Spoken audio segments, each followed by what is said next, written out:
Sa kabila ng tahimik na pamumuhay niya bilang mag-isa, may isang hindi maipaliwanag na pangyayari na nagaganap sa kanilang komunidad.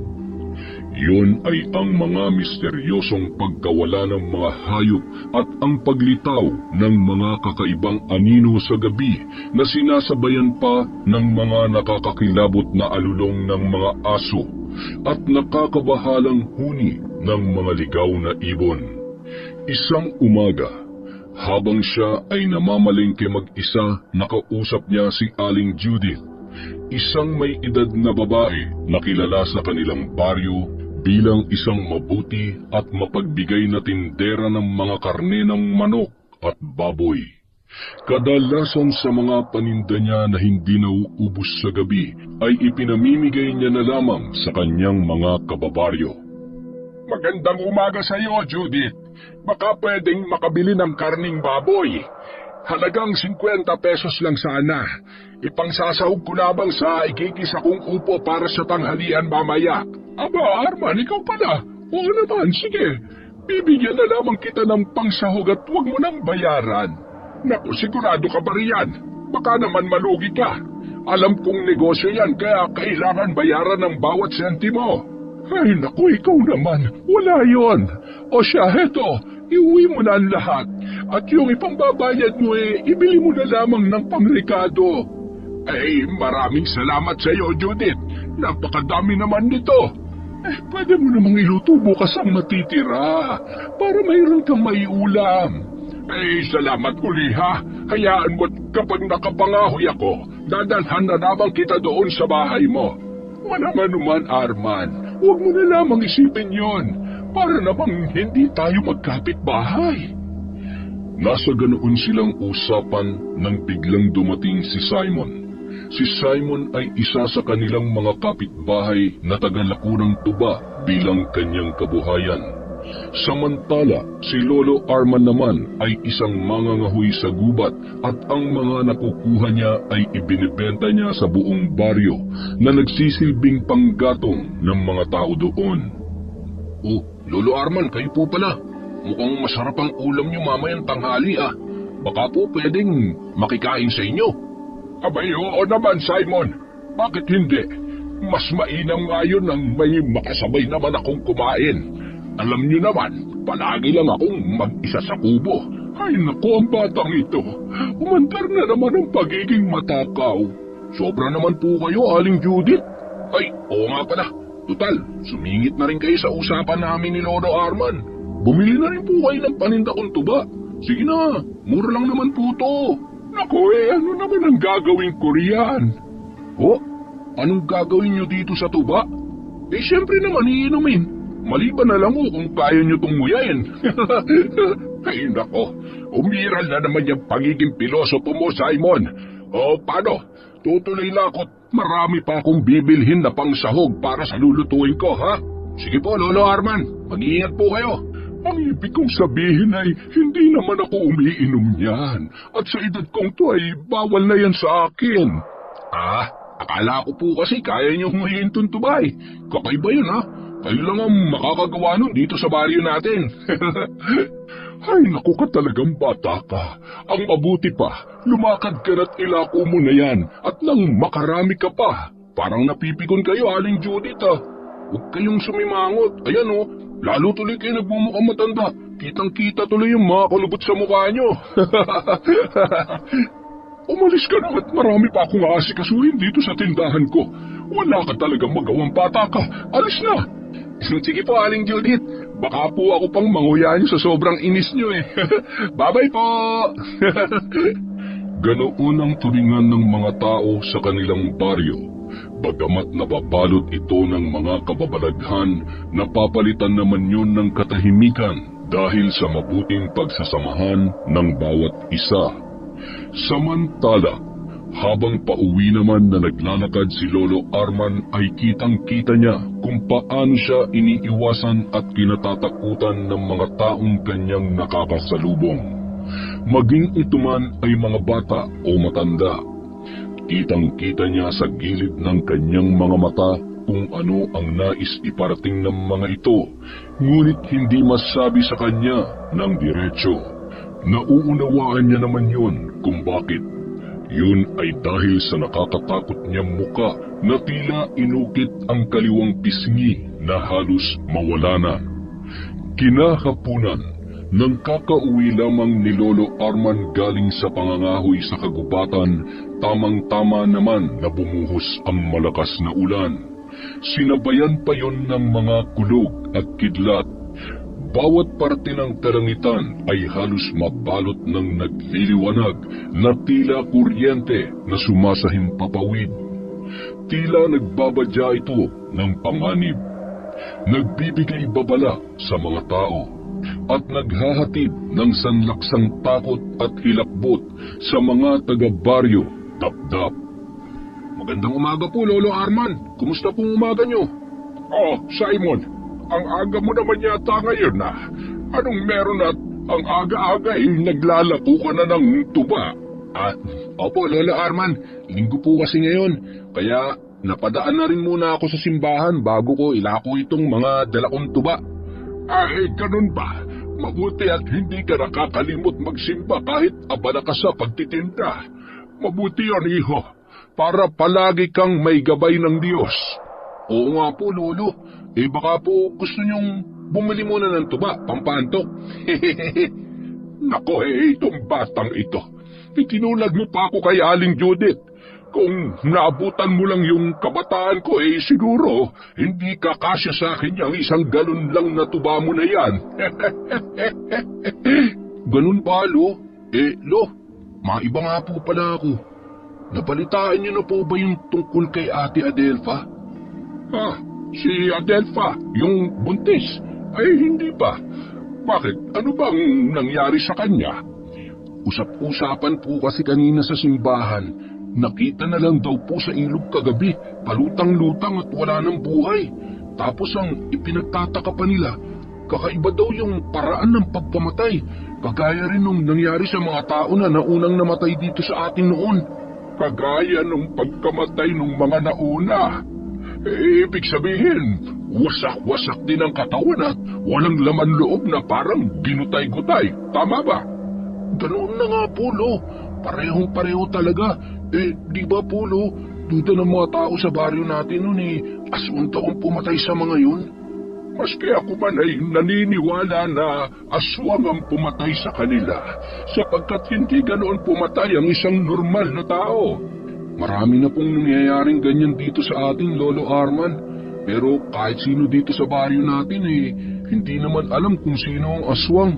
Kung meron lang sanang malakas at magaling na albularyo dito sa baryo natin na makakapagbigay ng babala at makakatuklas sa aswang na yan, madali na lang sana natin siyang matutukoy. Kaya nga po, Lolo, maging si Kuya Hener na albularyo ay hindi rin kayang kilalanin kung sino ang aswang. Kagaya ng mga naunang ginamot niya dahil inaswang at nagkasakit. Ang ilan sa mga yon namatay din lamang. Hayaan mo. Pasasaan ba't malalaman din natin kung sino ang aswang na yan? Sana na kay hindi pa huli ang lahat bago malantad kung sino nga talaga siya. Oo nga po, Lolo. Nakakatakot na rin po kasi. Lalo ako, minsan gabing-gabi na ako nakakauwi galing sa pagtitinda. Ay, teka, hintayin mo ako dyan at may ibibigay ako sa'yo. Huwag kang aalis, ha? Takang-takaman sa sinabing yun ni Lolo Arman, matyagang naghintay pa rin si Simon sa isang upuan sa labas ng kubo ng matanda.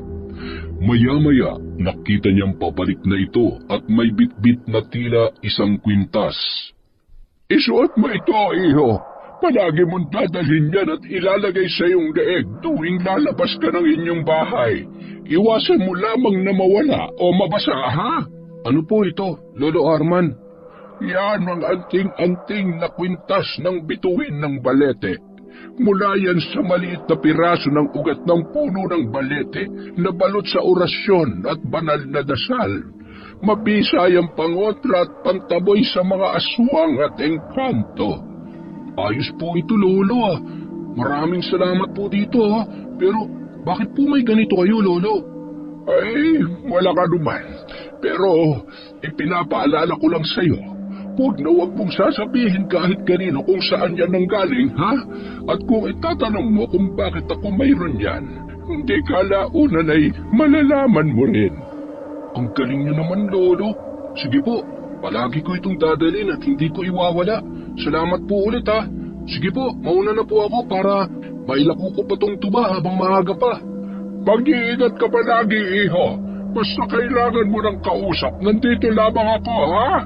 At masayang umalis si Simon, baon ang lakas ng loob at tapang dahil sa ibinigay ni Lolo Arman sa kanya na pangontrang kwintas na bituin ng balete. Si Simon ay isa sa mga bata na natakot at umiwas din noon kay Lolo Arman. Ngunit nang mas nakilala niya ng lubos ang matanda ay unti-unti nang nawala ang takot niya dito at tuluyan nang napalapit sa kanya. Bagamat ay wala pa siyang alam sa tunay na dahilan kung bakit nagkaganoon ang muka ni Lolo Arman. Kinabukasan, tila abala ang mga tao sa palengke kung nasaan si Aling Judith at ang albularyo na si Hener. Laman din ang usapan nila ang tungkol sa nangyari sa kanilang kapitbahay na si Adelpha. Aling Judith, pabili nga po ng karning baboy, 1 kilo lang po. Ipang-uulam lang namin ngayon tanghali hanggang mamayang gabi. Oh, Hener, ikaw pala. Kumusta naman ang gabi mo? Nakatulog ka ba ng mahimbing? Ayos lang naman po, Aling Judith. Bakit niyo naman po naitanong? Ay, wala naman. Baka lang kasi natakot kayo dun sa balita tungkol kay Adelpha. Oo nga po eh. Nakakaawa si Adelpha. Kung kailan malapit ng kabuwanan ay saka pa nangyari yung ganun sa kanya. Ganun siguro talaga ang buhay. Una-unahan lamang yan. Pero tama ka, nakakaawa nga si Adelpha. Kung naagapan ko lang at nalaman kung sino yung aswang na umatake sa kanya, hindi ko talaga sasantuhin yun. May kailangan ka pa ba, Hener? May bibilhin ka pa?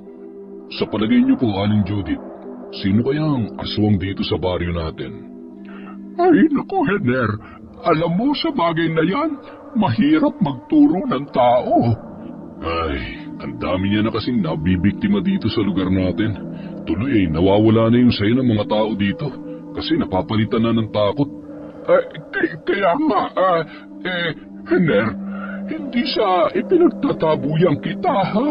Pero marami pa kasi akong gagawin dito sa tindahan eh. May kailangan ka pa ba? Wala na po, Aling Judith. Pasensya na, ang dami kong tanong. Maraming salamat po. Sige po, tutuloy na po ako. At matapos ngang makaalis ni Hener sa harapan ni Aling Judith, tila inis na inis siya sa naging takbo ng kanilang usapan. Kaya tanging bulong na lang sa sarili ang kanyang nagawa. Ang lokong yun ako pa talaga ang pinagtanungan? Bakit kaya hindi yung si Arman ang tanungin niya? Tutal ay, yun naman ang mukhang aswang dito sa lugar namin. Idadamay pa ako. Sa kabilang banda, sa gitna ng malalim na pag-iisip naman ni Hener habang papabalik sa labas ng kanyang bahay, hindi maubos-ubos sa isip niya ang sunod-sunod na kababalaghan na nangyayari sa kanilang lugar. Sunod-sunod na nangyayaring kakaiba dito sa baryo namin Alam ko na nun pa meron din mga ganitong pangyayari pero bakit parang mas lumalala yata ngayon? Ay, malaman ko lang kung sino naghahasik ng lagim dito sa baryo Dapdap. Gagamitin ko lahat na nalalaman ko para matigil ang paghasik mo ng kasamaan. Siguruhin mo lang na galingan mo ang pagtatago at pagbabalat kayo. Kinagabihan, habang nakaupo si Hener sa duyan na nasa loob ng kanyang bahay at panakanakang kumakalabit sa kanyang lumang gitara, biglang nakarinig siya ng tinig na tila ba sumasabay sa saliw ng bawat pagkaskas niya ng kwerdas ng gitara. Bahagya siyang natigilan. Sino yan? May tao ba dyan? Huwag mo akong bibiruin, hindi ako natatakot sa'yo. Magpakita ka kung totoo matapang ka. Nang makalabas at bahagya niyang sinilip ang pinto, biglang lumapag sa harapan niya ang isang malaking pusang itim na tila nagliliyab ang mga mata Sa gulat ay napasigaw siya at napaatras. Alam kong ikaw ang aswang na sumasalakay dito. Sige, subukan mong pumasok dito sa bahay ko at nang makita mo kung anong kayang gawin ng isang albularyo na kagaya ko. Ngunit hindi natinag ang pusa sa kanyang harapan at tila ba mas lalo pa itong nagalit at nakita niya na nagtayuan ang mga balahibo nito sa katawan. Kasabay noon ang pagtikwas ng mahabang buntot nito sa likuran. Tila kasing taas na ito ng isang tao na nakatayo kung susukatin. Ang buntot pagi ko. Teka nga, makuha nga. Nasaan na ba yun? Sige, lumapit ka dito. Hindi mo alam kung anong kayang gawin sa'yo ng buntot paging ito. Paghihiwa-hiwalayin itong katawan mo, aswang ka. Matapos niya yung sabihin ay biglang tumalo ng pusa at siya'y sinunggaban. Agad niyang naiwasan ang pagsugod nito at ubod lakas niyang iwinasiwas ang buntot pagi sa alam niyang maaabot nito ang pusa. Tinamaan naman ang pusa at pabalya na bumagsak sa sahig sabay huni ng nakakakilabot. Hindi mo ako matatakot, aswang. Gusto mo ng harapang laban? Etong sayo. Sa dami ng buhay na tinapos mo sa baryong ito, dapat lang sayong mamatay na rin. Tuloy-tuloy lang si Hener sa paghampas sa naturang pusa hanggang sa maya-maya ay nag-anyong maamo ito at tila nagmamakaawa sa kanya. Tila nahimasmasan naman siya. Diyos ko, hindi. Ayaw ko pa makapatay ng hayop, lalo na kung pusa pa. Patawad po, hindi ko sinasadya. Nilapitan niya ang tila nagmamakaawang pusa, ngunit nang makalapit siya dito ay agad itong bumalik sa anyo na isang mabangis na pusa, kagaya ng itsura nito kanina at agad siyang kinalmot sa balikat at sa mga braso. Hayop ka! Aswang ka nga! Malilintikan ka sa akin! Papatayin kita! Halika dito! Nasaan ka na? At dahil nga sugatan ng kanyang braso at dumudugo, nabawasan ang lakas niya upang iwasiwas ang hawak niyang buntot pagi. Nararamdaman niyang unti-unting lumuluwag ang pagkakahawak niya doon. At isang ulit pang tumalon at sumugod ang pusa papunta sa kanyang muka at nawalan na siya ng malay. Hindi niya na alam kung ano ang sumunod na nangyari.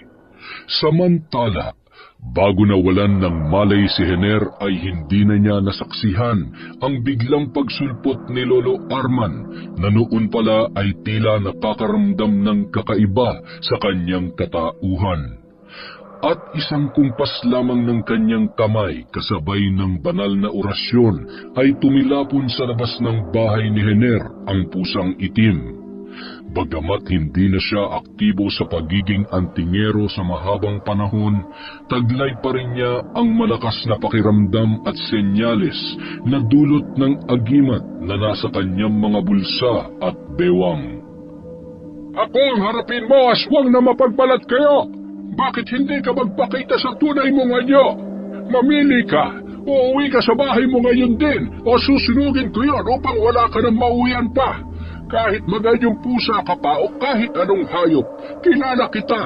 Alam ko kung sino ka.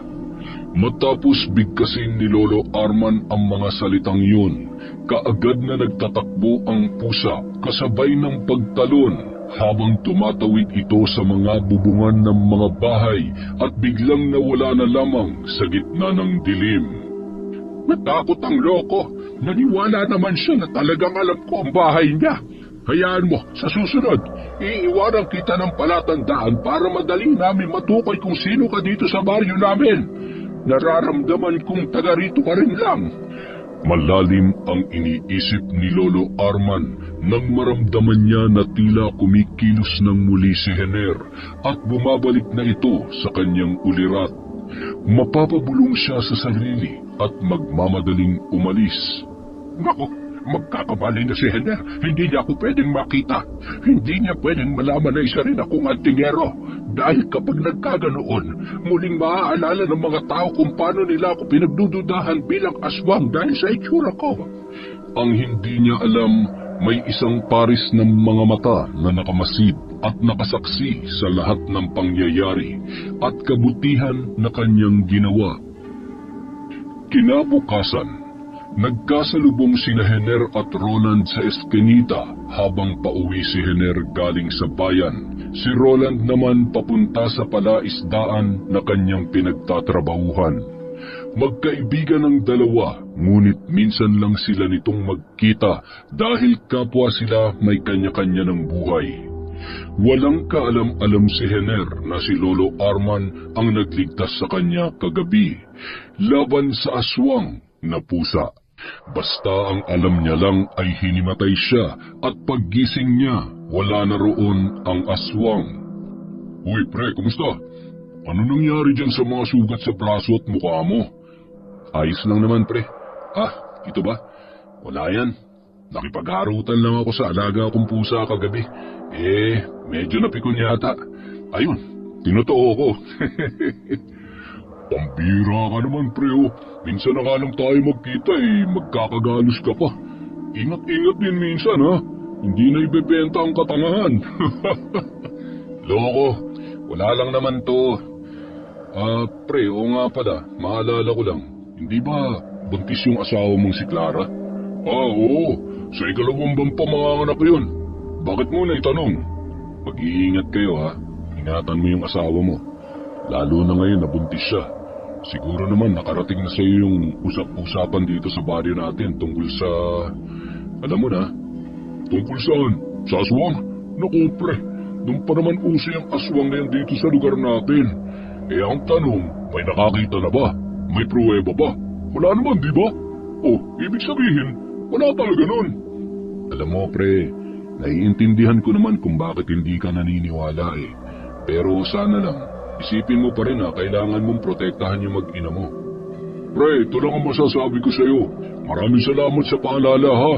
Pero mauna na ako't baka mahuli pa ako sa trabaho. Pasensya ka na ha. Masyadong mahigpit yung bagong amo namin Kaya sige, maiwan na kita. Sa susunod na lang. Roland pre, pinapaalalahanan lang kita ha. Sige, itulog mo na lang yan pre. Nais man sanang ipaunawa ni Hener sa kaibigan ang nangyari sa kanya kagabi. Hindi niya na lamang yun itinuloy sapagkat nababatid niya sa tono ng pananalita ng kanyang kaibigan. Hindi talaga ito maniniwala sa kanyang mga sasabihin. Ilang araw ang nakalipas, isang pagkakagulo ng mga tao ang nagpaingay sa baryo. Nasaksihan yon ni Lolo Arman habang siya ay naglalakad papunta na sana sa gubat para mangahoy. Simon, iho, ano meron at nagkakagulo mga tao? Ay teka, ano ba yung bitbit mo? Isang plastic na karniyan na. Opo, Lolo Arman, bilisan niyo po, umila na rin kayo roon. Nagbibigay ng libreng karne si Aling Judith. Aba, totoo ba yan? Kung gano'n halika, samahan mo ako para makapila din ako doon. Sige po, Lolo. Tara na habang meron pa. Baka po maubusan kayo. At mabilis siyang sinamahan ni Simon sa umpukan ng mga tao kung saan naroon si Aling Judith sa gitna at nagmumudmud ng tig-1 kilong plastik ng karning baboy at manok. Aling Judith, nandito po si Lolo Arman. Pahingi po ng isang balot para sa kanya. Oo, Arman, mabutit na rin ka. Kahit naman hindi ka makarating ngayon plano ko pa rin napuntahan ka sana upang ihatid ang para sa iyo. Nako, maraming salamat dito, Judith, ha? Pagpalain ka nawa ng Diyos na maawain. Aray! Ang sakit! Ano nangyayari sa iyo? Ayos ka lang ba, Judith? Ayos lang ako. Wala ito. Bigla lang bumigat ang pakiramdam ko at sumakit ang ulo ko. Gusto mo bang tawagin ko si Hener para magamot ka? Huwag na, Arman. Ayos na ako. Sige na, may nakasunod pa sa pila ninyo. Natatakot silang lumapit kasi nandyan ka Pasensya ka na. Akmang aalis na sana sa pila sina Simon at Lolo Arman nang marinig nilang galit na nagsalita ang babae sa kasunod niyang pila. Titig na titig ito sa muka ni Lolo Arman. Ikaw! Sigurado akong ikaw ang aswang! Ikaw yung nakita ko nung gabi! Kamukha mo siya! Ganyan na ganyan ang itsura niya! Aswang ka! Aswang! Aswang! Galit na bulalas ng babae at nagpupumiglas ito nang awatin ng kasama niya na nakapila rin kasunod nila Lolo Arman. Inilayo siya ng lalaking bumuhat sa kanya matapos silang bigyan ng karne ni Aling Judith. Nahihiya na unti-unting lumayo naman si Lolo Arman sa umpukan ng mga tao habang patago niyang tinatakpan ang kakaiba niyang muka. Inalalayan naman siya ni Simon hanggang sa makalayo na sa mga tao. Samantala, titig na titig naman si Aling Judith sa babaeng nagwawala habang papalayo yun at nagulat siya nang biglang may kumalabit sa kanyang balikat. Hoy, Aling Judith! Aba, natulala ka na yata dyan? Porke ba ako nang kasunod sa pila bigla kang natulala? Ay, pasensya ka na, Iha. Nahihilo pa kasi ako. O siya, heto ang para sa'yo. Ang bango-bango naman ng tiyan mo. Siguro pabuwanan mo na, no? Sa makalawang buwan pa po. Aray, teka. Sumasakit ang tiyan ko. Sige po, Aling Judith, uuwi na ako. Maraming salamat po dito, ang sakit, Inalalayan si Clara ng kanyang asawang si Roland. Nakasama niya rin pala at naghihintay lang sa hindi kalayuan. Matapos na mabigyan si Clara ay kasunod pala nito sa pila si Henner. Ngayon pa lang ay nagpapasalamat na ako sa inyo, Aling Judith. Malaking bagay po ito para sa amin dito sa baryo. Wala nga naman, Iho. Ito naman ang para sa iyo. O siya, sige na. Tawagin mo ng kasunod mo sa pila. At natapos nga ang pagbibigay ni Aling Judith ng mga karne sa mga tao. Naging matagumpay naman yun at kahit paano ay naibsan ang mga agam-agam at suliranin ng mga ito pansamantala. At bilang namumuhay sa hikaros na lugar, malaking bagay ang pagbibigay na yon ni Aling Judith. Madalas niyang gawin yon bilang tulong na rin sa kanyang mga kababaryo. Sa kabilang banda, habang nag-uusap ang mag-asawang sina Clara at Roland, bigla namang napabisita doon si Henner. Ang pakay niya sana ay upang paniwalain muli ang kaibigan at patuloy na bigyan ng babala. Kaya lamang, akala ko mahal mapapaaga yung panganganak mo kanina. Nataranta tuloy ako. Ako din Ewan ko ba kung bakit bigla na lang sumakit ang tiyan ko kanina habang nandoon tayo sa pila. Tao po! Pre! Oh, Henner, napabisita ka. Halika, tuloy ka. Oh, pre, kumusta? Buti naman at napatalo ka dito sa alungga namin. Ano ba sadya natin, ha? Wala naman, pre. Gusto ko lang sanang ipaalala ulit sa iyo yung napag-usapan natin nung nakaraan. Naalala mo pa ba? Ha? Ano na pag-usapan? Kayo may plano kayo na hindi ko alam. Ano ba yon, mahal? Wala yun, mahal. Ito kasing si Henner. Sinabihan ako na mag-iingat daw tayo dahil sa mga aswang na naririnig-rinig natin dito sa baryo. Gusto ko lang naman kayong protektahan. Lalo na't buntis pa si Clara. Alam nyo, bilang albularyo at kaibigan nyo, kailangan ko rin ipaalam sa inyo yung mga bagay at pangyayari na alam kong dapat nyong iwasan. Bakit, Henner? May napatunayan na ba na may aswang dito sa atin? Wala pa nga. Pero syempre, maganda na yung nakakasiguro tayo, hindi ba? Alam mo, pre, kung meron man akong pag-iisipan na aswang dito, walang iba kundi ang matandang pangit na yan. Si Lolo Arman ba yung tinutukoy mo, pre? Bakit? Sino pa ba? Sa itsura't galawan pa lang ng matandang yan Biro mo ba naman, nakatira sa pinakasulok nitong baryo, tapos siya lang dun mag-isa. Isipin nyo, paano nabubuhay yun? Di sa pagkain ng mga hayop at tao, di ba? Mahal, huwag ka naman ganyan. Masamang mambintang ng tao, lalo na kung wala kang ebidensya. Ebidensya? Yan ba mukhang aswang na itsura niya Hindi pa sapat na ebidensya yan? Tingnan nyo, isa sa mga araw na ito, lalabas din ang totoo. Alam mo, pre, sa totoo lang, hindi ko nga naisip yan noon pero may punto ka naman. At saka yung nangyari kanina dun sa pilahan, hindi ba biglang sumakit ang tiyan mo, Clara? Nakita ko yun. Kasunod mo ako nun sa pila. Oo nga nagulat din ako doon. Bakit naman? Ano naman ang tungkol sa kanina? Base kasi sa napag-aralan ko bilang albularyo, kapag biglang sumakit ang tiyan ng buntis at wala namang dahilan, maaaring may aswang siyang kasama o di naman kaya ay nasa paligid lang niya. Tama ako, hindi ba? Nandun kanina yung matandang pangit na yun, nung sumakit bigla yung tiyan ni Clara.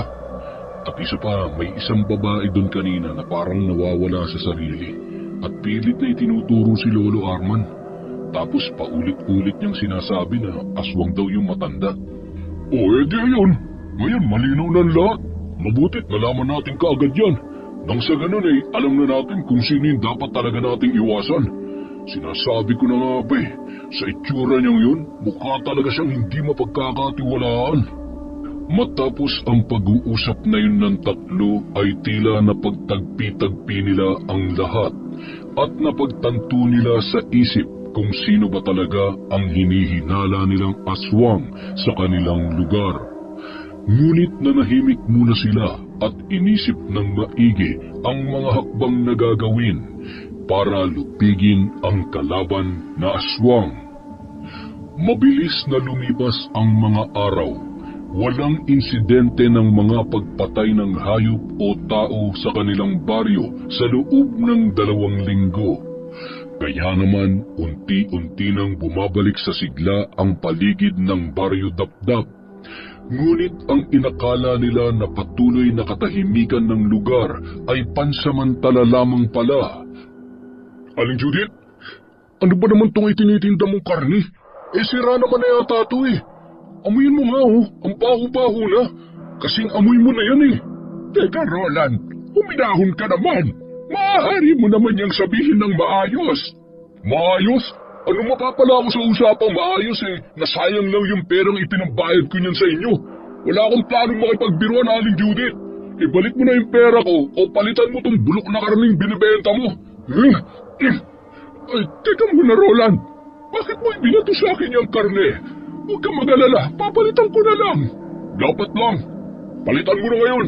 At gusto ko triple sa halaga niyang ibinibigay mo sa akin ng katumbas, ha? Oo, heto na. Huwag ka namang mag-iskandalo. Nakakahiya sa mga tao dito.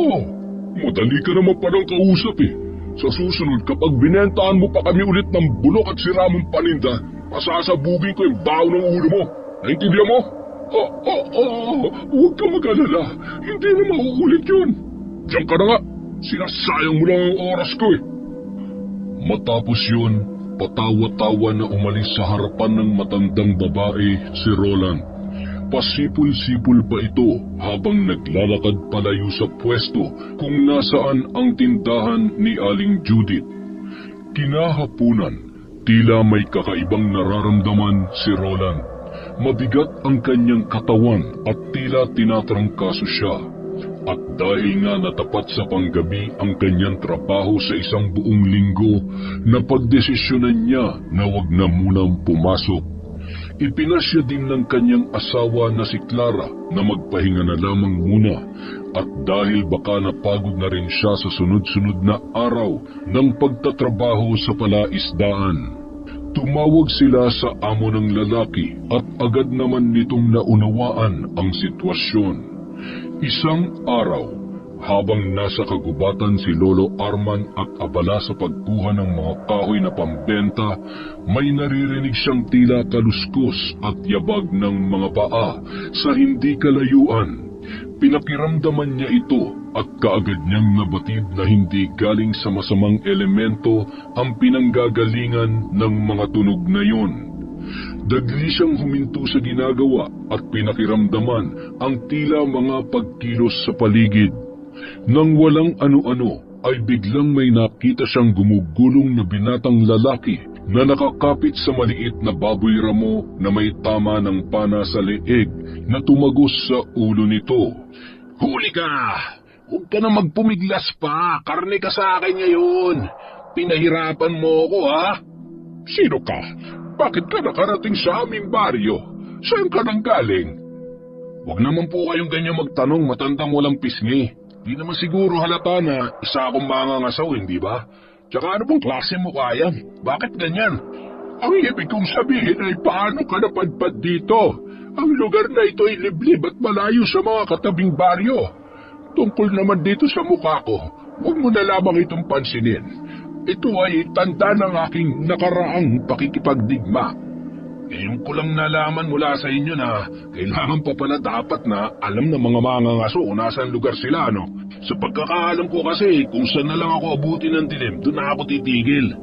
May iba ka pa bang katanungan, tanda? Para makapagluto na ako ng tanghalian. Mag-iingat ka, iyo. Hindi mo yata nalalaman ang lugar na napasukan mo. Binabalaan kita, ang lugar na ito ay madaling pasukin, ngunit mahirap makalabas. Wala naman nakakatakot sa mga sinabi mo, tanda. Sige na, nagugutom na ako. Mas gusto ko na kumain kaysa makipag-usap sa hindi ko naman kakilala. Walang yan tao to, ha. Siya nga itong dayo sa lugar siya pa'y malakas ang loob. Pero sa totoo lang, mukha naman talaga siyang matapang. Bakit kaya hindi ko siya alukin na sa bahay na lang manuluyan para naman may makasama kung mapangahas na kagaya niya? Muli niyang naulinigan ang mga kaluskos na narinig niya kanina. Ngunit paglingon sa kinaroroonan ng lalaki, wala na siya roon at tila nagsuot na sa kung saan. Hinayaan na lamang ni Lolo Arman ang tagpong yun. Sa halip ay nagpatuloy na siya sa pangangahoy. Kinagabihan nang pauwi na si Lolo Arman galing sa pagkuha ng mga kahoy sa gubat, hindi inaasahan na makasabay niya si Simon na nung mga oras na yun ay pauwi pa lamang din galing sa pagtitinda ng tuba. Lolo Arman, mukhang ginabi po yata kayo ngayon Oh, Simon, ikaw pala yan. Oo nga ang dami ko kasing kinuhang mga kahoy para bukas ay makapagpahinga naman muna ako. Ikaw ba? Bakit tila yata ginabi ka na rin sa pag-uwi? Opo, Lolo. Doon kasi ako pumwesto sa palengke. Mas marami kasing tao doon at mas siguradong malakas ang benta ko. Akin na po yung iba. Tutulungan ko na po kayo. Naku, salamat naman sa'yo, Apo. Teka, baka napapagod ka pa. Pwede naman tayo magpahinga muna. Ha? Ako pagod? Hindi po, Lo. Nakaupo lang naman po ako dun sa pwesto ko kanina. Kayo po, baka kayong pagod kasi ang dami po nitong nakuha ninyo. Ay, ang mga kagaya ko hindi basta-basta napapagod, ho. Po, ano pong ibig niyong sabihin na kagaya ninyo, Lolo? Ay, wala yon. Kalimutan mo na lang yung sinabi ko. Halika na, magpatuloy na tayo at malapit na maghating gabi. Habang magkasabay silang naglalakad ay tuloy-tuloy pa rin ang mahina nilang kwentuhan at panaka-naka nilang tawanan. Ngunit maya-maya ay biglang napahinto si Lolo Arman at napatingala sa itaas na tila ba may natanaw siya sa bubungan ng isang bahay sa di kalayuan. Lo, bakit ka po napahinto? Shhh! Huwag kang maingay, Apo. May nakikita kong hindi maganda. Nang sundan ni Simon ng tingin ang tinatanaw ni Lolo Arman ay nagulat siya sa kanyang natunghayan. Sa bunganga ng bahay ay may tila nakatuwad na isang babae na mahaba ang buhok at tila ba may sinisilip ito sa ilalim at sa loob ng bahay. Lolo, di ba bahayan nila Ate Clara at Kuya Roland? Sumagot naman ang matanda sa pabulong na boses habang tila may dinudukot ito sa bulsa ng lumang pajama. Kasabay noon ay itinali niya sa kanyang palad ang kulay pulang panyo na tagabulag. Tama ka, yan ang aswang na sumasalakay dito sa ating baryo. Nais nang kunin ang sanggol sa sinapupunan ni Clara at yun ang kailangan nating pigilan. Po, sa paanong parang po natin mapipigilan yan, Lo? Ganito, yumuko ka! Matapos yun sabihin ni Lolo Arman, ubod lakas niyang tila isinaboy ang hawak niyang asin sa kamay, kasabay ang pinatuyong dahon ng sampagita at dumiretso yun sa bubong kung nasaan ang aswang na nakasilip sa buntis na si Clara. Nakita nila na tila nagulat ang aswang at nagpalinga-linga ito sa paligid. At dahil gamit ni Lolo Arman ang panyo ng tigabulag ay hindi sila nakikita o naaamoy man lang ng aswang. Lo, yan ba yung aswang? Ang pangit pala. Sobrang nakakatakot. Tsaka bakit parang hindi siya takot sa sinaboy mong asin? Gusto niya ba mamahalin pang asin? Akala niya yata'y makikita niya tayo. Hanggat nasa akin ang panyo ng tigabulag, hindi niya tayo makikita. Ang tanging paraan niya lang para makaligtas ay umalis at umiwas. Mukhang ayaw talaga niyang umalis sa bubungan ng bahay nila Ate Clara. Baka po kung mapano sila ate at yung baby nila. Ganun ha? Ayaw mo talagang umalis? Heto ang sayo! Matapos sabihin yun ay humugot si Lolo Arman ng isang manipis, ngunit mahabang kahoy na nasa loob ng sako na daladala niya. Yun ay ang kahoy ng kay Mito. Sandali siyang pumikit at binasbasan yun sa pamamagitan ng orasyon at banal na dasal. Saka malakas na inihampas sa lupa. Kaagad na tila nagtatalon at nagsisigaw ang aswang na nasa bubungan. Kitang-kita nila kung paano yun nagpaika-ika sa paglalakad, papalayo sa bubong hanggang sa lumipad na lang ito nang naramdaman niya na ang nilalakaran niya ay tila hangganan na ng yero. Nag-anyong malaking ibon ng aswang at lumipad yun ng mataas hanggang sa nawala na sa kadiliman ng himpapawid. Wow, Lolo! Ang galing mo to na! Paano niyo po nagawa yun? Ano po ba talaga kayo at magaling kayo sa mga ganyan? Ano nga po ulit ang tawag sa mga yan, Lolo? Anting-anting ang tawag sa mga ginamit ko, Simon. Ang dahon ng sampagitang tuyo ay hindi lang basta-bastang dahon. Nakakamangha naman kayo, Lolo Arman. Sana po matutunan ko din yan para malabanan ko rin ang mga aswang. Uulitin kong sabihin sa iyo, Simon. Wala kang dapat pagsabihan ng mga ito. Kung ano man na nakita mo ngayon ay sa atin na lamang. Makakaasa ba ako sa iyo? Lo, may pagtatapat po sana ako sa inyo. Sana po, huwag kayong magagalit sa akin. Ha? Bakit? Ano ba yon? Sige, sabihin mo. Sa totoo lang po, hindi naman ito yung unang beses na nakita ko nakipaglaban kayo sa aswang. Ha? Anong ibig mo sabihin? Nakita mo na ba ako noon na nakipagtunggali sa kalaban na aswang? Opo. Nakita ko po kung paano nyo hinagis sa labas ng bahay ni Kuya Henry yung aswang na pusa nun sa isang kumpas lang ng kamay ninyo. Nasa labas lang po ako nun habang nakatago at pinapanood kayo. Ngayong nakita mo ng mga ginagawa ko, sasabihin ko na sa iyo ang totoo. Ngunit huwag mong sasabihin kahit kanino, ha? Mapagkakatiwalaan ba kita? Opo, Lo, makakaasa po kayo. Wala akong pagsasabihan na kahit na sino. Isa akong dating aktibong antingero at kalaban ng mga aswang sa pinanggalingan kong probinsya sa Siquijor. Ngunit isang pangyayari ang naganap kung bakit ako tumigil sa pagiging masigasig na antingero. Kaya po pala kakaiba kayo tsaka parang ang dami niyong alam sa mga ganyan. Ang astig niyo po, Lolo. Sige. Sa ngayon ay hanggang doon na lang muna ang ipapaalam ko sa iyo. Mabuti pa'y umuwi na tayo bago pa tayo balikan dito nung aswang na yun. Ayos na po sa akin yung nalaman ko na yun, Lolo. Ngayon, alam ko na naligtas ako kapag kayong kasama ko. Sige po, tara po, umuwi na tayo. Matapos ang usapan nilang yun, muli na silang naglakad sa ilalim ng sinag ng maliwanag na buwan. Tanging ang kabuuan ng puting ilaw na tumatanglaw sa kanila ang saksi sa mga naganap ng gabing yun. At walang kaalam-alam sina Clara na nailigtas ang buhay niya nang dahil sa isang Lolo Arman na pinagdududahan ng kanyang asawa na isang aswang. Samantala, sa paglipas ng mga araw, tila ba hindi na gumagaling ang sakit ni Roland simula ng araw na naramdaman niya yun. Sa halip ay mas lumulubha pa ang kanyang kondisyon sa pag-usad ng panahon. Tatawasin niya muna kita, pre. Baka kasi kung ano na yan nangyayari sa'yo, para makita rin natin kung anong nararapat na lunas dyan sa sakit mong yan. Ano na naman ba yung tawas-tawas na yan, pre? Gamot lang ang katapat nito. Tsaka pahinga at tulog na rin. Mahal, pumayag ka ng tawasin at kamutin ni Henner. May palagay ako na hindi basta ang sakit na dumapo sa'yo. Roland, pre, mag-iisang buwan na yung sakit mo.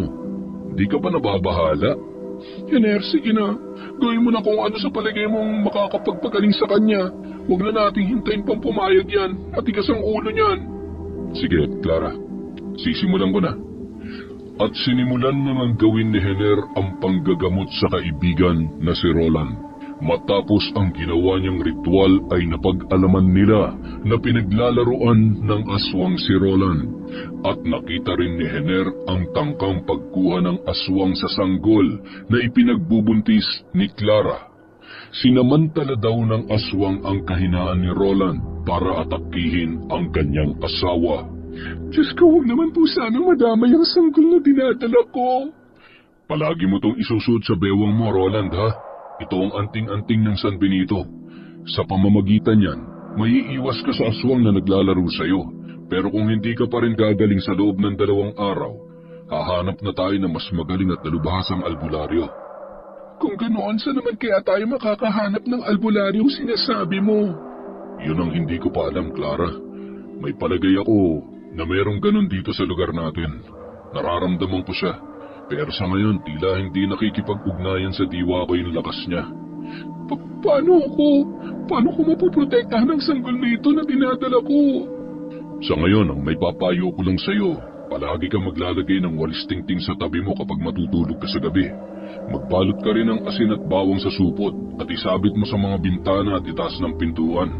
Sa ganung paraan, nahihirapan kang lapitan ng aswang na magtatangka sa'yo. Maraming salamat sa tulong mo, Hener. Sana'y gumaling na si Roland. 1 buwan na lang ay manganganak na ako. Hayaan mo, ipagdarasal ko ang kaibigan ko at ang kaligtasan niya ng sanggol. Ang mga sinabing yun ni Hener ang tanging nagbigay ng pag-asa kay Clara upang gumaling ang kanyang asawa. Ngunit kinabukasan paggising niya ay isang malagim na katotohanan ang kanyang natuklasan na halos magpagunaw sa kanyang mundo. Dahil nakita na lamang nila sa labas ng kanilang bahay si Roland na wala ng buhay at tila pira-piraso ang katawan nito, na kagaya din ng brutal na estilo ng pagkamatay ng mga tao sa kanilang baryo. Isang gabi, habang naghahanap ng mga anting-anting na mutya si Lolo Arman sa gubat, muli siyang nakarinig ng mga kakaibang kaluskos na hindi niya alam kung saan nagmumula. Nang pinakiramdaman niya ito ay nalaman niya na galing yun sa lakad ng pangkaraniwang tao. Habang bitbit niya ang sulo ay inilawan niya ang pinanggagalingan ng mga kaluskos. Ikaw na naman, matandang pangit. Teka, ibaba mo nga yung ilaw mo, nasisilaw ako. Tsaka ano pang ginagawa mo dito sa gubat ng ganitong oras? Hindi ka ba natutulog? Ikaw ang dapat kong tanungin kung bakit nandito ka pa ng ganitong oras. Sapagkat ako yung madalas nang ginagawa ito para manguha ng mga mutya na maaari kong isama sa koleksyon ng mga anting-anting ko. Anting-anting? May bisa ba yung mga anting-anting na yan? Tsaka bakit sa ganitong oras ng ating gabi mo kinukuha? Mabuti nakikita mo pa yan. Tsaka hindi ka ba nabibigatan dyan sa sukbit mong bag sa likuran? Ano ba mga laman yan? Ang mga mutyang anting-anting ay mas malakas ang bisa at pakinabang kapag kinuha mo ng hating gabi o kaya naman ay sa kabilugan ng buwan. At tungkol naman dito sa bag na dala ko, puno yan ng mga armas at agimat na kakailanganin ko sakaling salakayin ako ng aswang o masasamang elemento anumang oras. Ewan ko sa'yo, basta ako kontento na ako dito sa pana at balaraw na palaging nakakatulong sa akin sa pangangaso. Sa pamamagitan nito, nakakahuli ako ng pagkain at nabubuhay ang sarili ko kahit nasa kabundukan o nasa kagubatan man. Matanong ko lang, hindi ka ba natutulog? Kung natutulog ka naman ay saan yun? Matutulog na nga sana ako kaya lang naramdaman ko na parang may kumikilos at may ilaw na galing sa lampara. Akala ko naman kung ano na, ikaw lang pala. Hindi ka ba natatakot na atakihin ka ng mga aswang sa gitna ng kagubatan na ito? O kaya naman ay mga mababangis na hayop habang tulog ka? Aswang? Sa totoo lang, sila nga ang hinahanap ko eh. Ewan ko nga ba, sa tagal ko ng mangangaso ni minsan wala pa akong nakitang aswang. At kung tungkol naman sa mga mababangis na hayop ang sinasabi mo, hindi sila sasantuin ng mga matatalas kong armas na to. malayo pa lang sapul na kaagad sa akin. Mauwi lang sila sa hapunan o di naman kaya tanghalian ko. Nasa ganoon silang pag-uusap nang biglang may narinig sila na tila isang huni ng mabangis na baboy ramo. Galit na galit ito. Nagsigalawan ang mga kahoy at damuhan na tila ba may yumuyugyug sa mga yun. Sa di kalayuan, nakita nila sa liwanag ng buwan ang paglabas ng isang napakalaking baboy ramo mula sa masukal na parte ng lugar at handa silang sugurin. Tanda, dumapa ka! Humugot ng matulis na pana si Diego mula sa nakasabit sa kanyang likuran at mabilis na isinibat yun sa baboy ramo, ngunit bigla itong nawala sa kanilang paningin. Ha? Nawala? Bakit nawala? Saan nagpunta yun? Gusto mo pala ng tagu-taguan ha? Yuhu! Labas dyan! Huwag mo na akong pahirapan pa! Iho, mag-iingat ka!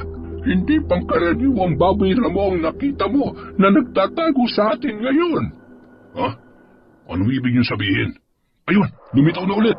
Kala mo makakaligtas ka sa mga pana akong to ha? Etong sa'yo! Muling nagpakawala ng isang matulis na pana ang binata, ngunit tila tinapik lang ito sa ere ng kung anong nilalang at kusang lumagpak sa lupa. Inilapag ni Lolo Arman ang bag sandali at may kinuha doon na tila isang baging na nakapulupot. Inilabas niya yon kasama ang maliit na bote na may laman na langis ng kakawate. Mabilis na ipinahid ng matanda ang langis ng kakawate sa naturang baging at iniladlad yun. Nakita ni Diego na mahaba pala ito na kawangis ng buntot ng kabayo. Seryoso? Bakit ganon? Wala namang hangin na. Bakit bumagsak na lang ng kusa yung pana ako sa lupa? Di na nakakatuwa ito ha. Masyado mo na akong pinahihirapan. Lumapit ka sa akin, iho. Hindi pangkaraniwan ang kalaban natin. Isa yung aswang na baboy ramo. Aswang? Di ayos. Yun nga ang matagal ko nung hinahanap eh. Nasa na? Bakit wala? Nasa likod mo ang aswang! Dumapa ka! Dahil sa pagkagulat ay biglang napadapa sa lupa si Diego. Halos pumasok pa sa bibig niya ang mga tuyong dahon na nakakalat doon. Ano ba yun? Anong klaseng pagkain yung nakain ko? Kung ano man yun, hindi masarap. Mula sa pagkakadapa ay agad siyang tumihaya at nasaksihan niya ang pakikipagbuno ng matandang si Lolo Arman sa malaking baboy ramo. Nagtataka siya kung bakit kanina lang ay malayo ito sa kanya, ngunit ngayon ay tila isang mabilis na hangin na naroroon kaagad ito sa harapan ng aswang. Kitang-kita niya na hinahampas ng matanda ang baboy ramo gamit ang animoy latigo na may mga matutulis na ngipin sa paligid. Kung hindi mo patatahimikin ang buhay ng mga tao sa baryong ito, ikaw ang patatahimikin ko habang buhay. Magpakita ka at magpakilala sa tunay mong anyo. Aswang na mapagbalat kayo! Sunod-sunod na bigkas ng matanda habang patuloy na hinahampas ang aswang. Halos manghina na ang nilalang, ngunit ang pangil nito ay patuloy pa rin sa pagkaskas na tila nagpupuyos sa galit. At ang huling natunghayan niya ay nang itinali ni Lolo Arman ang latigo sa leeg ng aswang.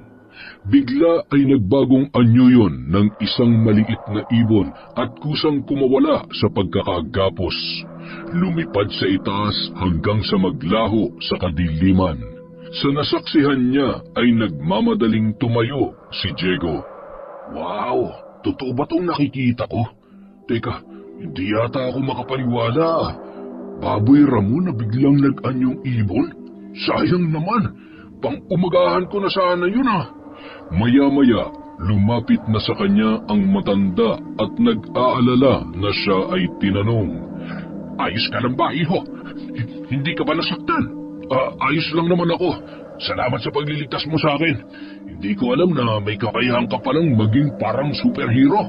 Ginawa ko lang kung ano ang nararapat, ngunit hindi pa tapos ang laban. Sa pagkakataon na ito ay natakasan na naman ako ng aswang. Pero sa muli naming pagkikita, titiyakin ko sa kanya na hindi na siya makakawala pa sa akin.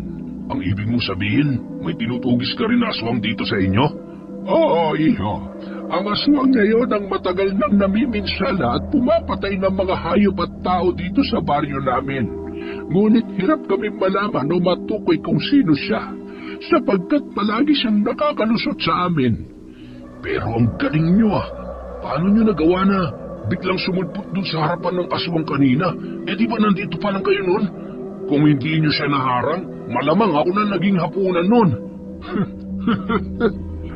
Bilang isang antingero, mayroon akong kakayanan na maging simbilis ng hangin at sinlakas ng daluyong ng buhawi. O mas higit pa roon, depende sa kalaban na makakaharap ko.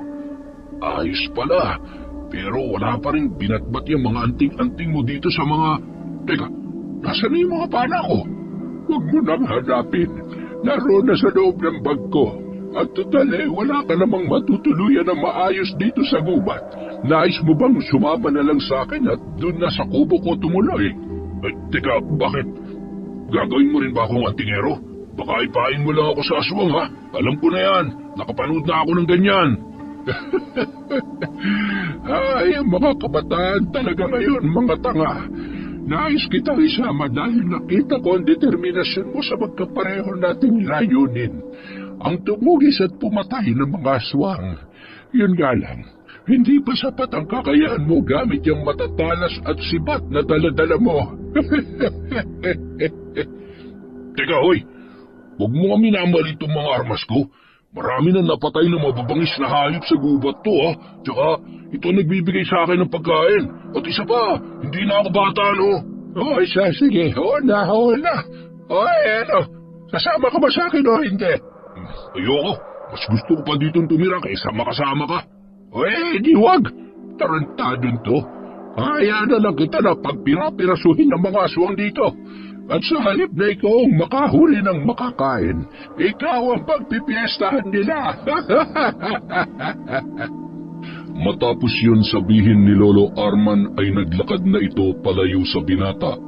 Ngunit hindi rin nakatiis si Diego at humabol ng mapansin na mag-isa na lamang siya sa dilim. Gusto kong makapatay ng aswang. Gustong-gusto ko silang durugin gamit ang mga kamao ko. Uy, teka, sandali! Tanda! Ito naman, nagbibiro lang ako. Siyempre sasama ako. Hintayin mo naman ako. At dahil sa lihim na paghanga sa nakitang kakayahan at galing ng matanda, ay sumama na nga si Diego kay Lolo Arman na manirahan sa kanyang kubo. Dahil doon, mas nakilala pa nila ang isa't isa at nalaman kung bakit magkapareho ang kanilang layunin. Isang umagang maulan at malamig ang panahon. Magkape ka muna, iho. Masarap yan kapag ganitong maulan. Salamat. Ako nga po pala si Diego. 10 taon na akong mangangaso. Ang ganda pala dito sa kubo ninyo. Kahit maliit, maliwalas naman at mukhang malayo sa mga banta ng panganib. Ako naman si Arman. Maaari mo kung tawaging Lolo Arman gaya ng tawag nila sa akin dito. Kahit saan naman, mayroong panganib na nakaamba sa atin. Kailangan lang nating maging matatag para paglabanan ng mga yon. Teka, matanong ko nga lang pala, ano nangyari dyan sa kaliwang pisngi nyo? Bakit parang sinunog o inukit ng kung ano? Dati akong aktibong antingero. Tahas ang lumalaban ng harapan sa mga aswang na nakakatunggali ko kahit saan. Isang araw, may nakatapat akong malakas na aswang. Siya ang dahilan ng pagkasira ng pisngi ko na ito. Ibig sabihin, pinsala yan ng aswang? Ano nangyari? Napatay mo ba siya? Bagamat napatay ko siya at natalo sa laban namin na yon, tumigil ako sa pagiging antingero. Dahil simula nang pumangit ang aking muka, wala nang nagtiwala sa aking kakayahan. Ang sabi nila, paano daw ako makakapagligtas ng mga tao kung mismong sarili ko hindi ko kayang protektahan? Kaya umalis ako sa baryo namin at lumipat dito para mamuhay na mag-isa at malayo sa mga mata ng taong mapanghusga. Ganoon pa man, hindi mo talaga maiiwasan ng mga kagaya nila. Karamihan sa kanila, ako pa ang idinidiin at pinagdududahan na aswang dito sa baryong ito. Hindi lang nila alam isa ka sa tagapagligtas nila, pero bulag ang mga mata nila sa katotohanan. Ganoon na ka. Ikaw, anong dahilan at bakit parang gigil na gigil kang tumukis at pumatay ng aswang? Aswang ang pumatay sa mga magulang ko. Kitang-kita ko kung paano nito sabay na dinagit sila mama at papa. Tapos nang bitawan niya at ilaglag sa lupa, kapwa wala na silang buhay. At ang masakit pa doon, nagkadarug-durug ang katawan nila at hindi na makilala pa. Ikinalulungkot ko ang nangyari sa mga magulang mo, iho. Hayaan mo't isa sa mga araw na ito, makukuha mo rin ang katarungan na inaasam-asam mo. Hindi man sa parehong aswang na gumawa nun sa kanila, pero sa kalahi naman nila. Paano ka nga pala napadpad dito? Bilang isang mangangaso kung saan-saan ako dinadala ng mga pako. Gaya ng sinabi ko nang una tayo nagkita, kung saan ako abuti ng dilim, doon ako nananatili. Tapos kinabukasan, lilipat na naman, hanggang sa napunta ako dito ng hindi inaasahan. Natapos ang usapan nila na yon na halos wala nang naitagong lihim sa kanya-kanya nilang pagkatao. Ngunit kahit magkasama na sila Lolo Arman at Diego sa kubo, hindi pa rin matapos-tapos ang matigas na katwiran ng binata tungkol sa pagiging mangangaso niya at sa pagiging antingero ni Lolo Arman. Isang araw. Teka Lolo Arman, parang napakabagal naman yata ng mga kilos mo. Kung ako yan, hindi na kailangan ng kung ano-anong anting-anting na yan. Isang matalim na kutsilyo lang ang kailangan ko, ayos na. Iba ang lalabanan natin, Diego. Hindi basta tao ang mga yan. Kaya hindi pwedeng tapang lang ang sandata. Kung wala kang panangga, baka di ka na magising kinabukasan. Panangga? Hindi naman ako natatakot. Hindi ko kailangan ng proteksyon. Masyado kang maingat. Kung laging ganyan, mauubos ang mga kabaryo mo bago ka pa makakilos. Ilang taon na ba akong nasa ganitong labanan, Diego? Matagal na. Bagamat matagal na panahon na rin akong tumigil at nahinto ay nasa puso ko pa rin ang pakikipaglaban. Kung simpleng galawan lang ang gagawin, matagal na sana akong wala rito. Minsan, hindi pabilisan ang sagot sa pakikipagsapalaran, iho. Kung di tayo mag-iingat, makakalusot lamang sila. Kaya nga dapat diretso lang. Hindi mo ba naintindihan ang mga kwento ng mga tao base sa mga kwento mo sa akin? Na para daw aswang ka rin dahil sa mga dinadala mong anting-anting na yan. Baka isang araw, pati ako pagdudahan nila kapag nakita nila na paragi tayong magkasama. Hindi mahalaga ang iisipin ng iba, Diego. Kung buhay ang nakataya, mas pipiliin kong pagdudahan ako kaysa tuluyang wala ng maniwala at mapahamak ang buong baryo. Yan ang sinasabi ko, Lolo Arman. Napakatahimik mo. Hindi mo man lang sabihin sa kanila na may ginagawa kang kabutihan. Hindi tuloy nila naiintindihan. Sana minsan, ipakita mo naman sa baryo kung sino ka talaga. Mas mabuti na yung tahimik kaysa sa pangunahan ng yabang. Pag napansin mo ang tunay na takot sa mga mata ng taong biktima ng aswang, doon mo lamang mauunawaan. Hindi ito para magpasikat, Diego. Ito ay para matapos ang pamiminsala ng mga nilalang na yan. Ay nako, sige na nga Lolo Arman. Pero kapag naging dugaan ng labanan at kailangan na ng mabilis ang kilos, tandaan mo sinabi ko. Minsan, dapat bilisan ang aksyon kaysa sa isipin kung anong tama o mali. Kapag dumating tayo sa puntong yan, Diego, malalaman mo kung bakit ganoon na lamang ang pag-iingat ko. Maraming bagay sa mundo ito na hindi nasusukat ng bilis, kundi ng lalim ng pag-iisip at masusing pagpaplano. Hindi na lamang sumagot pa si Diego bilang tanda ng pagsuko.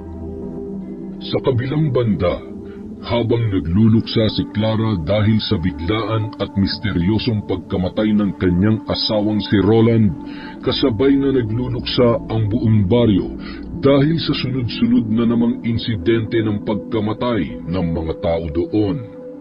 Gaya ng isang umaga na nagkasalubong sina Lolo Arman, Diego at Simon, nalaman nila mula sa bata ang isang bagong balita. Magandang umaga po, Lolo Arman. May kasama po pala kayo. Kumusta po? Ay, Simon, ayos lang ako. Ikaw, kumusta? Siya nga pala, ito si Diego. Isang kamag-anak mula sa malayong lugar. Dito na siya maninirahan sa akin para naman may makasama ako dun sa kubo. Magandang araw sa iyo, Kuya Diego. Ako nga po pala si Simon, ang pinakabatang kaibigan ni Lolo Arman. Ganun ba? Ikinagagalak kong makilala ka. Ganun din po ako.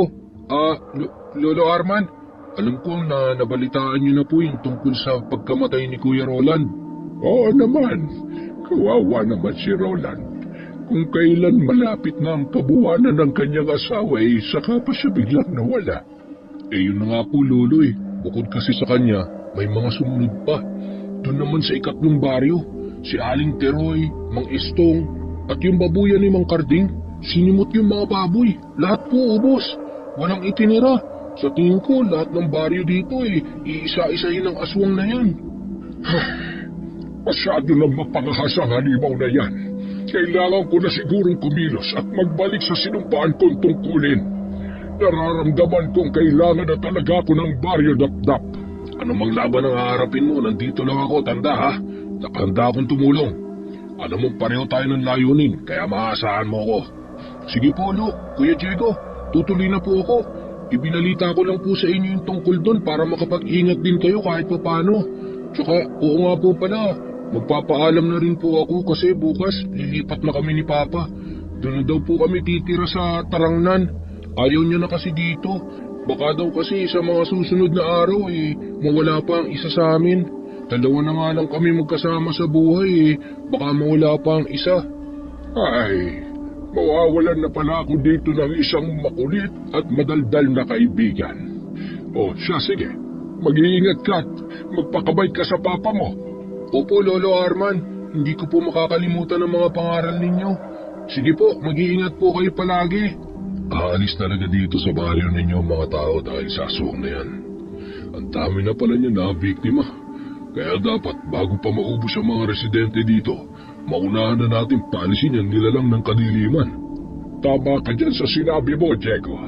O siya, halika na at baka abutan pa tayo ng malakas na ulan. At dahil handa na sila sa muling pagsugod ng aswang, isang gabi ang ibinigay sa kanila ng tadhana upang harapin ito at wakasan ang kasamaan na matagal nang namiminsala sa baryo Dapdap. Lo, para may tao sa labas. Ang lakas ng mga katok. Naririnig mo? Nariyan na ang aswang. Pagmadali ka, Diego. Kunin mo yung bag ko sa ilalim ng papag natin. Agad namang sumunod si Diego sa iniutos ng matanda at inabot yon matapos kunin. Isa-isang inilabas ng matanda ang mga laman noon habang tuloy-tuloy pa rin ang malalakas na katok hanggang sa tila dagundong at kalabog na nagmumula sa galit na tao. At dahil gawa lamang sa tagpi-tagping plywood ang pintuan ay halos masira at matumba na yon. Lolo, ihahanda ko na rin yung mga armas kong pana at balaro. Nang sa ganun makaganti rin ako sa aswang na yan. Hawakan mo itong langis ng kakawate. Ipahid mo dyan sa mga palaso ng iyong pana. Magagamit natin yan mamaya. Opo, Lolo. Mula sa bag ni Lolo Arman ay inilabas niya ang punyal ng apoy. Ang punyal ng apoy ay isang maliit na kutsilyo o punyal na may alahas o mutya sa hawakan na kaya maglabas ng apoy kapag isinaksak sa aswang. Kapag bumaon ito sa katawan ng aswang, magliliyab yon at susunugin ang laman hanggang sa yon ay matusta. Bahagya yung dinasala ng orasyon ng matanda at isinuksok sa kanyang baywang. Patuloy pa rin sa pagwawala ang aswang na nasa labas ng bahay na nung mga oras na yon ay nagpapakawala na ng huni at mga pag-angil na masakit sa pandinig. Lolo, tapos ko ng pahiran ng langis ng kakawate itong palaso ng pana ko. Kung may papagawa ka pa, nakahanda na ako. Sabihin mo lang kung ano, ha? Oo, Diego. Malakas ang aswang nakakalabanin natin sapagkat marami na siyang buhay na kinuha. At katumbas ng mga buhay na yon ng kanyang enerhiya. Kunin mo itong kadena ng dambana. Itali mo yan sa kanya mamaya habang naghihina siya bago natin gamitin ang huling armas na tuluyang tatapos sa buhay niya. Opo, Lolo. Akin na yan at ako nang bahala mamaya. Ang kadena ng dambana ay gawa sa bakal na ginamit sa sinaunang dambana. Sinasabing bawat pag-ikot ng kadena sa katawan ng aswang ay magpapahina at magpapawala sa kanilang kakayahan. Lalo na kung gagamitin itong panggapos sa kanila. Halos patapos na si Lolo Arman sa paglalabas ng mga anting-anting na gagamitin nang tuluyan ng nasira ang dingding ng kanilang kubo. At tumambad sa kanila ang napakapangit na muka ng isang halimaw. Matatalas ang mga kuko at matatalim ang mga pangil na may tumutulo pang laway na masangsangang amoy. Nagwawala ito sa labis na galit at iwinawasiwas ang lahat ng kanyang mahawakan. Nakapasok na siya! Mag-ingat ka! Ano akala mo? May laban ka sa mga anting-anting ko na ito?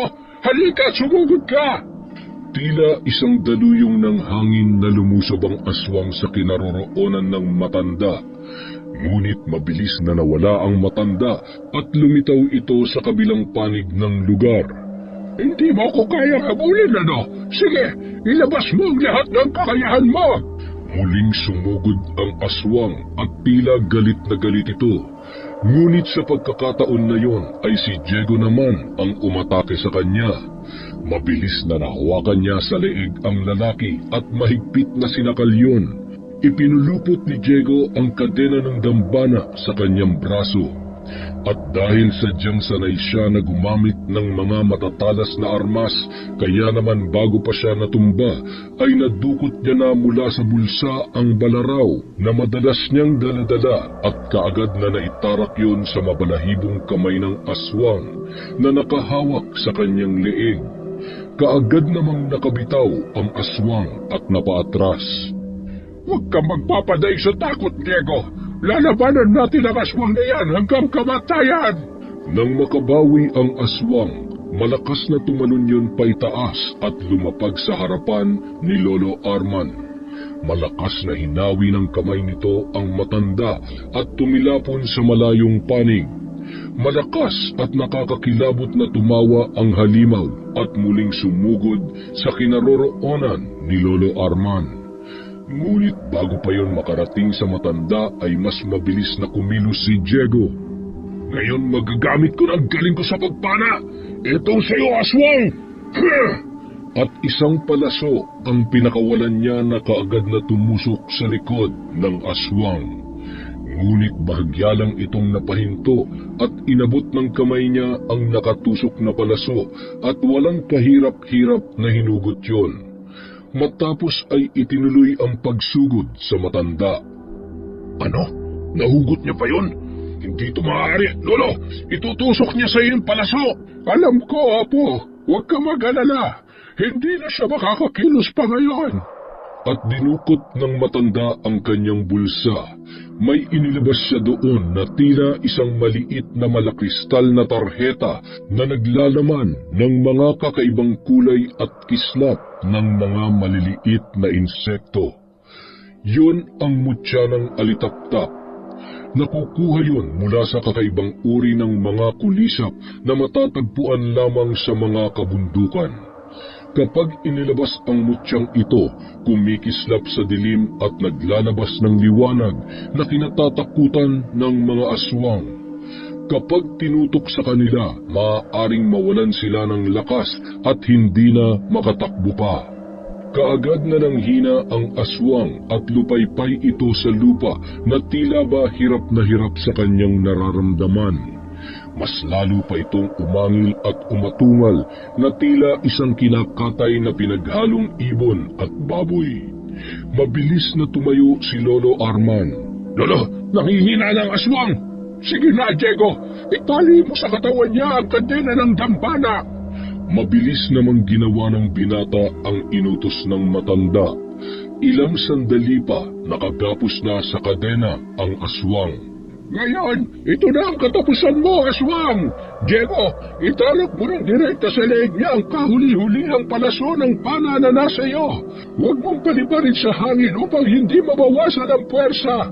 Itatarak ko naman sa puso niya itong punyal ng apoy. Ngayon na, habang narihina pa siya. Opo, Lolo Arman, eto na! At halos magkasabay nilang sinugod ang nanghihinang aswang na nakagapos sa kadena ng dambana at itinarak ni Diego ang pinakahuling palaso sa leeg ng aswang. Sumunod naman ay todo lakas na itinusok ni Lolo Arman ang punyal ng apoy sa mismong puso ng naturang aswang. Kaagad na lumiyab ang katawan ng halimaw at tila may malakas na puwersang nagtulak sa kanilang dalawa para ilayo sila sa nagliliyab na nilalang. Kapwa sila napasalampak sa lupa habang pinagmamasdan ang unti-unting natutupok na katawan ng aswang.